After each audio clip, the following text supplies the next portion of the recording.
Assalamualaikum warahmatullahi wabarakatuh. Sobat Jazirah Ilmu yang dimuliakan Allah, semoga kita selalu dalam keadaan sehat walafiat. Amin ya Rabbal Alamin.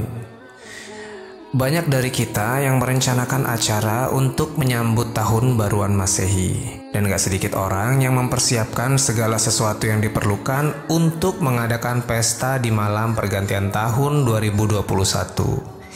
Lalu bagaimanakah tanggapan kita sebagai seorang muslim dalam menyikapi malam pergantian tahun ini?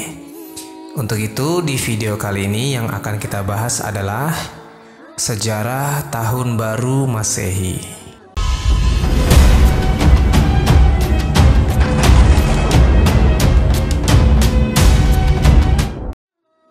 Sobat Jazirah Ilmu yang dimuliakan Allah, tahukah teman-teman siapa yang membuat kalender Masehi ini? Jadi pada tahun 527 Masehi, Kaisar Romawi yang bernama Justinian pada saat itu memerintahkan kepada petinggi gereja Katolik bernama Dionysius Exogus untuk membuat sebuah penanggalan yang nantinya akan dipakai oleh semua orang di muka bumi. Tahun Masehi ini dibuat berdasarkan perputaran bumi terhadap matahari. Nah, kalender Masehi ini pertama kali digunakan di benua Eropa. Saat itu tanggalan Masehi ini diberi nama Anno Domini yang biasa disingkat AD atau yang memiliki makna tahun Tuhan kita. Karena kalender Masehi ini dibuat oleh seorang biarawan Katolik yang bernama Dionysius Exogus tadi, maka yang dimaksud tahun Tuhan kita adalah Yesus Kristus. Nah, tahun Masehi ini sebenarnya dibuat bertitik tolak pada kelahiran Tuhan mereka, yaitu Yesus Kristus. Pada awal mulanya, penanggalan Masehi ini dibuat Dionysius Exogus ini hanya memiliki 10 bulan saja. Namun bukan dimulai dari bulan Januari. Jadi penanggalan tahun dimulai dari bulan Maret. Nah, awalnya ini belum ada bulan Januari dan bulan Februari. Makanya dimulai dengan bulan Maret tadi. Bulan Maret ini dikaitkan dengan dewa Mars. Disclaimer sebentar, orang Romawi ini memiliki kepercayaan paganisme. Paganisme memiliki arti menyembah banyak dewa. Nah, akhirnya diambillah nama-nama dewa yang mereka sembah ini menjadi nama-nama bulan. Sobat Jazirah Ilmu yang dimuliakan Allah, baiklah kita akan menjabarkan asal-muasal penamaan nama bulan pada penanggalan Masehi. Yang pertama, bulan Maret itu diambil dari salah satu nama dewa mereka, yaitu dewa Mars. Dewa Mars ini adalah dewa yang melambangkan keberanian atau biasa disebut dengan dewa perang. Kemudian bulan kedua yaitu April. April ini diambil dari nama sebuah perayaan menyambut musim semi. Karena di bulan-bulan sebelumnya mereka mengalami musim salju. Nah, perayaan ini disebut dengan perayaan Aprili yang memiliki arti mekarnya bunga di musim semi. Tapi teman-teman, untuk bulan April ini ada dua pendapat. Ada yang mengaitkan dengan April ini diambil dari nama dewa, yaitu dewa Aphrodite, yang melambangkan kecantikan dan keindahan seorang wanita. Kemudian yang ketiga adalah bulan Mei. Bulan Mei ini diambil dari nama dewa mereka juga, yaitu dewa Maya, yang memiliki arti dewa bumi atau melambangkan kesuburan. Kemudian keempat ada bulan Juni. Bulan Juni ini dari nama dewa Juno. Dewa Juno memiliki makna dewa pelindung.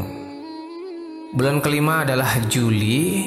Juli ini sebelumnya memiliki nama Quintilis, yang artinya kelima dalam bahasa Romawi. Namun diganti menjadi Juli dikarenakan sebuah penghormatan kepada Kaisar Romawi yang memiliki pengaruh yang besar, yang bernama Kaisar Julius Caesar yang lahir pada bulan Quintilis. Makanya nama bulan Quintilis diganti namanya menjadi Juli. Sedangkan bulan Agustus diambil dari nama Kaisar pertama Romawi, Augustus Caesar. Sementara itu untuk bulan September sampai dengan Desember diambil dari angka bahasa Romawi. Nah, dari sini kita sudah memiliki 10 bulan, yakni dari bulan Maret sampai dengan Desember. Namun setelah penanggalan ini dijalankan, ternyata teman-teman, ini tidak sesuai dengan penghitungan perputaran bumi terhadap matahari. Jadi didapatinya di sana ada selisih 60 hari. Akhirnya dari selisih 60 hari ini mereka bagi menjadi 2, yang menghasilkan tambahan 2 bulan, sehingga hasilnya menjadi 12 bulan. Mereka menambahkan bulan Januarius yang diambil dari nama dewa Janus. Nah, dewa Janus ini adalah dewanya bangsa Romawi yang bertugas menjaga pintu surga. Namun Janus sering digambarkan dengan memiliki 2 wajah di satu kepalanya. Yang satu ke depan dan satunya lagi menghadap ke belakang. Memiliki makna wajah yang menghadap ke depan adalah kemampuannya melihat masa depan. Sedangkan wajah yang menghadap belakang adalah kemampuannya dalam melihat masa lalu. Makanya bulan Janus diletakkan di awal tahun atau permulaan tahun. Yang terakhir bulan Februari. Nah, Februari ini diambil dari nama dewa Febria atau Dewi Febria. Dewi Febria ini adalah dewi kasih sayang. Makanya di bulan Februari ini ada hari Valentine atau hari kasih sayang. Akhirnya dengan tambahan bulan Januari dan bulan Februari, maka lengkaplah kalender Masehi ini memiliki 12 bulan di dalamnya. Teman-temanku seiman, seperti yang kita ketahui banyak masyarakat kita yang merayakan pergantian tahun baru ini. Bahkan seluruh belahan dunia pun ikut merayakannya. Dan gak sedikit juga jumlahnya dari kita umat muslim yang ikut serta dalam perayaan tahun baru ini. Dengan meniup trompet, kembang api, dan ada juga yang memakai topi kerucut khas tahun baru.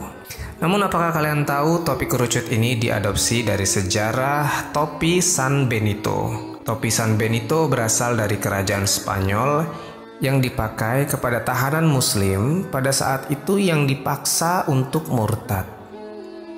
Jadi topi ini juga menjadi simbol untuk membedakan orang muslim dan orang yang sudah murtad di zaman itu. Sobat Jazirah Ilmu yang dirahmati Allah, mendengar kisah barusan sebaiknya kita tidak ikut-ikutan dalam perayaan pergantian tahun Masehi. Karena umat Islam memiliki penanggalannya sendiri yang disebut dengan penanggalan Hijriyah, yang bertitik tumpu pada Nabi kita tercinta, Baginda Muhammad SAW. Semoga kita bisa lebih bijaksana dalam menentukan sikap, dan semoga kita menjadi orang-orang yang selalu dituntun ke jalan yang lurus, jalan yang diridhoi Allah Subhanahu wa Ta'ala. Oke, jadi itulah cerita tentang sejarah tahun Masehi. Semoga cerita kali ini bermanfaat. Lebih dan kurangnya mohon dimaafkan. Yang benar datangnya dari Allah Subhanahu wa Ta'ala.